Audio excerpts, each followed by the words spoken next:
আসসালামু আলাইকুম প্রিয় ওমান প্রবাসী বাংলাদেশি ভাইরা, আশা করি সবাই সুস্থ এবং ভালো আছেন। ওমানে অবস্থানরত বেকার প্রবাসী বাংলাদেশিদের দারুণ সুখবর দিল ওমানের শ্রম মন্ত্রণালয়। ওমানে অবস্থানরত সকল দেশের বিদেশি শ্রমিকরা যাদের বৈধ ডকুমেন্টস বা বৈধ কাজের অনুমতিপত্র থাকা সত্ত্বেও ওমানে বেকার অবস্থায় দিন যাপন করছেন, তাদের বিষয়ে ওমান শ্রম মন্ত্রণালয় থেকে নতুন নির্দেশনা জারি করা হয়েছে।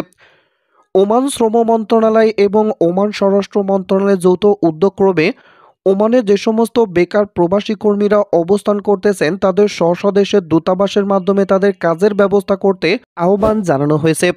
এজন্য ওমানে প্রবাসী বাংলাদেশি যে সমস্ত কর্মীরা অবস্থান করতেছেন, যে সমস্ত প্রবাসী বাংলাদেশিরা বর্তমানে ওমানে কাজের অনুমতিপত্র এমনকি বৈধ ডকুমেন্টস থাকার পরও বেকার অবস্থায় বিভিন্ন জায়গায় অবস্থান করতেছেন, তাদের কাজের ব্যবস্থা করতে দূতাবাসের মাধ্যমে অতি শীঘ্রই সিদ্ধান্ত গ্রহণ করা হবে। কেননা ওমানের শ্রম মন্ত্রণালয় এবং ওমান স্বরাষ্ট্র মন্ত্রণালয়ের যৌথ উদ্যোগক্রমে এই সিদ্ধান্তটি জারি করা হয়েছে। কারণ আপনারা হয়তো সবাই অবগত আছেন, ওমান সহ জিসিসিভুক্ত 6টি দেশে একক ভিসা নীতি কার্যকর করা হয়েছে। এই একক ভিসা নীতি কার্যকর করার পরে ওমানে যে সমস্ত বিদেশি নাগরিকরা অবস্থান করতেছেন তারাও এই ভিসা নীতির সুবিধার আওতায় আসবেন।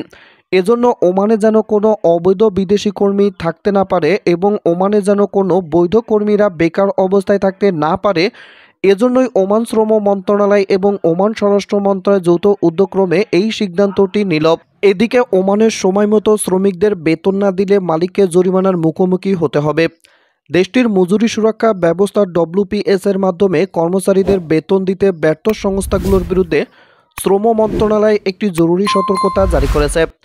শ্রম মন্ত্রণালয়ের সার্কুলারে বলা হয়েছে, যেসব কোম্পানি মজুরি সুরক্ষা ব্যবস্থার ডব্লিউপিএস এর মাধ্যমে কর্মচারীদের বেতন হস্তান্তরে ব্যর্থ হবে তাদের বিরুদ্ধে ব্যবস্থা নেওয়া হবে। অ্যারাবিয়ান ডেইলির এক প্রতিবেদনে এমন তথ্য বলা হয়েছে। ওমানের রাজকীয় ডিগ্রি 35/2003 অনুযায়ী শ্রমিকদের বেতন তাদের ব্যাংক অ্যাকাউন্টে দিতে হবে এবং এটি মাসের 8 তারিখের মধ্যে পরিশোধ করতে হবে। কোনো প্রতিষ্ঠান বা মালিক এই আইন অমান্য করলে তার বিরুদ্ধে 100 জরিমানা করা হবে বলেও জানানো হয়েছে। একই সঙ্গে কোনো কোম্পানি তার শ্রমিকের বেতন ব্যাংক অ্যাকাউন্টের পরিবর্তে নগদ অথবা অন্য কোনো উপায় পরিশোধ করলে এটিকেও আইনত অবৈধ বলা হয়েছে।